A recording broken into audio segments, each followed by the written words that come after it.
All right, so I'm going to go over the study guide. No one showed up to the conference this morning. I was going to go over this in the conference, but since that didn't happen, we're going to go over it right now. Number one, multiple choice. On the graph of a quadratic equation, where do you find the solutions?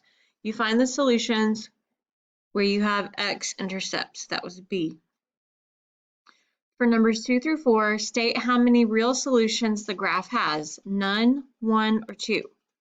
Okay, number 2, the graph does not cross the x-axis whatsoever.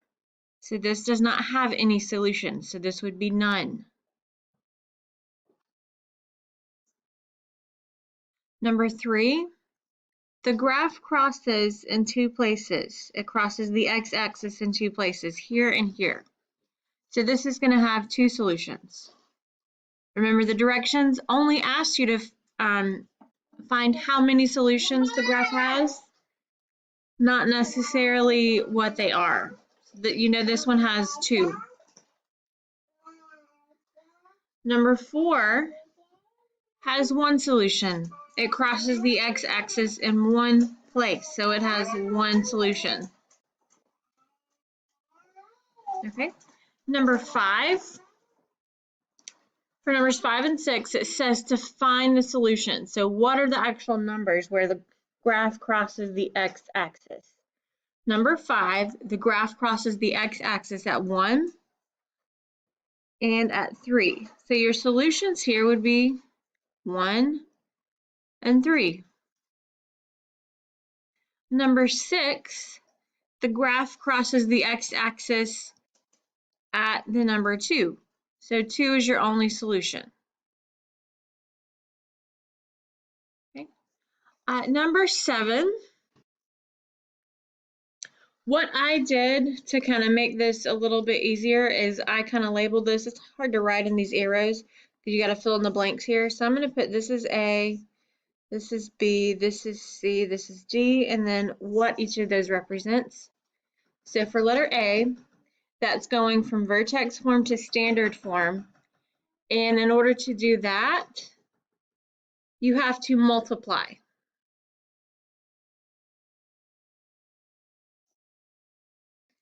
B, we're going from standard form to vertex form. In order to do that, you have to find the vertex.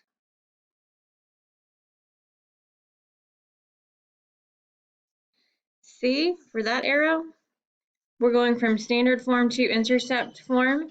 In order to do that, you have to factor.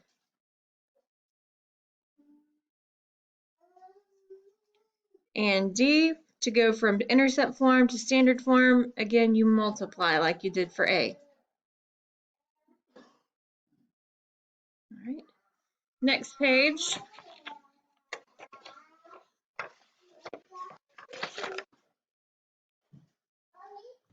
Okay, my directions don't say this, but I'm going to write it in at the top. For numbers 8 and 9, you have to convert from standard form to intercept form.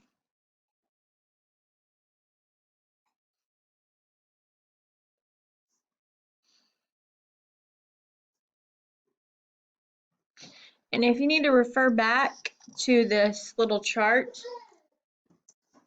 so you know what to do, you can. So we're going from standard to intercept, standard to intercept, and that is when you do what? You factor. Okay.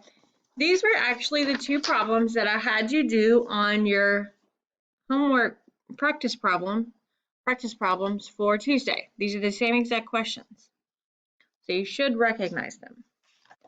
So when you're doing these, you have to factor. So we're going to come up with two numbers that multiply to give us 14, but also add to give you -9. So just start with what numbers multiply to give you 14. Well, 1 times 14 gives you 14. -1 times -14 gives you 14. 2 times 7 gives you 14, and -2 times -7 gives you 14. Now, two of those numbers, one of those sets add to give you -9. It is this one. -2 plus -7 gives you a -9. and that's what you want right here. 2 plus 7 is positive 9. Negative 1 plus negative 14 is negative 15. 1 plus 14 is just 15. So the one you want is the negative 2, negative 7. And I added those together just so you can see that those do not work. Okay. So when you're factoring a trinomial, that factors into two binomials. So you're going to have two sets of parentheses. X squared came from multiplying x times x.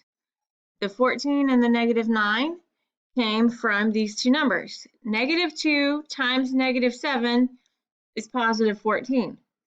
Negative 2 plus negative 7 is negative 9. So we're going to do x minus 2 and x minus 7 here. Okay, and that's your final answer. On number 9, you have to do something a little bit different. You have to factor out the GCF. The GCF is 2. Each of these terms can be divided by a 2.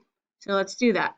If you divide by a 2 on the first one, you're left with x squared. If you divide by a 2 on the second term, you're left with 9x. And divide 36 by 2, you're left with 18.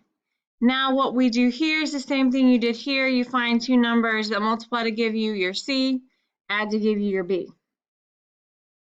Okay, so 18 is our number. We need two numbers that multiply to give us 18, but add to give you 9.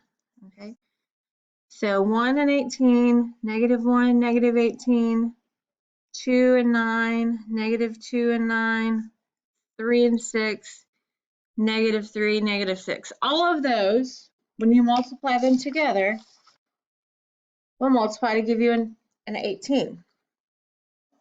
But which ones add to give you a 9? Let's find out. 1 plus 18, that's 19. Negative 1 plus negative 18, that's negative 19. 2 plus 9 is what, 11? Negative 2 plus 9, it's kind of like saying 9 minus 2, which is just 7. 3 plus 6, that's 9. Negative 3 plus negative 6 is negative 9. So which one, which set added to give you your 9 here? That would be 3 and 6.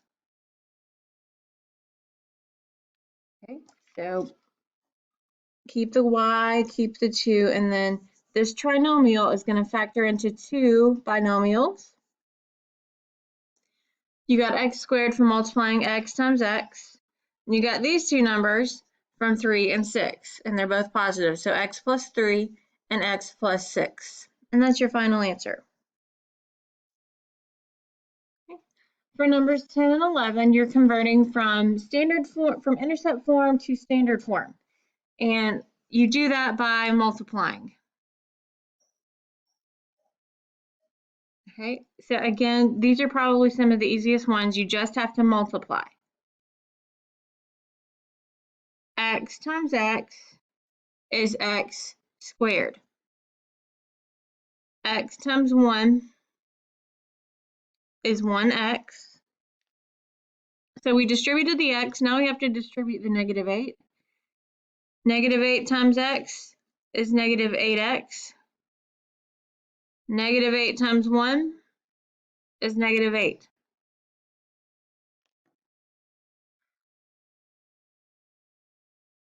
Now you have to combine these. 1x minus 8x is negative 7x, and then minus 8. And that's your answer. That's standard form. Here we have to distribute, and then after you multiply your two binomials, you have to distribute the negative 3. So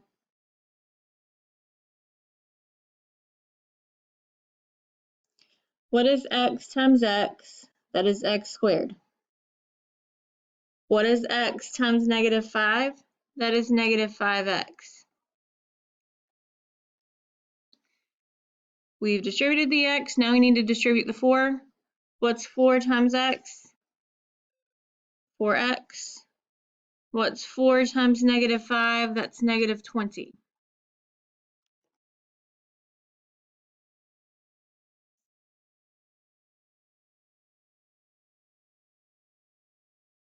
Okay, now I just copied everything so far.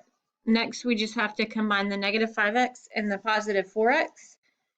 And that gives you what? Negative x, or negative 1x, and then minus 20. So then you just distribute this negative 3. Negative 3 times x squared is negative 3x squared. Negative 3 times negative x is positive 3x, because a negative times a negative is a positive.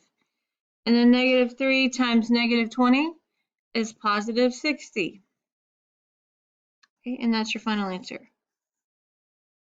Okay, on numbers 12 and 13, I'm actually going to do these on notebook paper because you have to find the vertex, and that can be that can take some space. So this is number 12. You have y equals x squared plus 6x minus 7.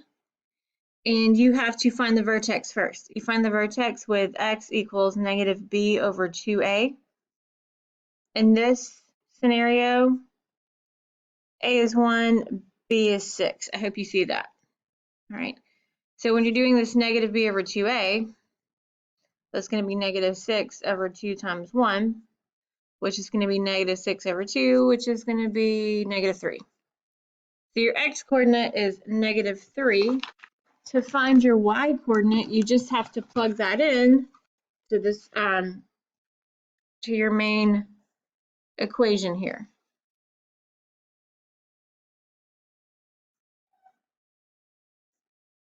I wrote this equation, and instead of an x, I put in a parentheses. Okay, so that says x, but now we know that x equals negative 3. We can plug that in right here.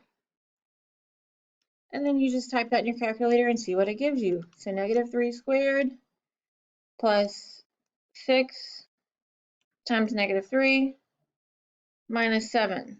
All I did was I plugged that in, and it's going to give me a negative 16. So y equals negative 16. So your x is negative 3, your y is negative 16. So negative 3, negative 16. That tells you what your vertex is. Okay? So that is h, that is k. And then we know that a is 1.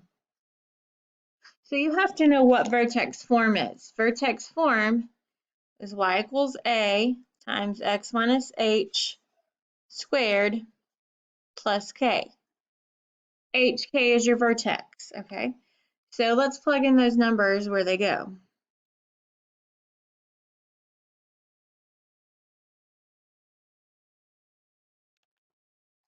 So a is 1, k is negative 3. Nope. H is negative 3, sorry. And k is negative 16. All right, so y equals the 1. You can get rid of the 1 because it doesn't change the value there. And you have x minus the negative 3 is really x plus 3 squared, and then plus negative 16, you can just say minus 16. And that is now in vertex form. Okay. Number 13.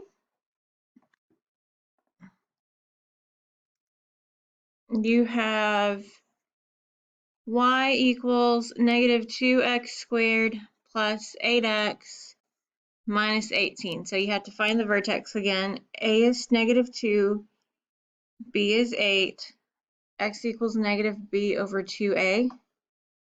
So negative 8 over 2 times negative 2 would be that. So then that gives you negative 8 over negative 4, which is 8 over 4. 8 divided by 4 is just 2. So that tells you that your x coordinate of your vertex is 2. Now to find your y, you just plug that in.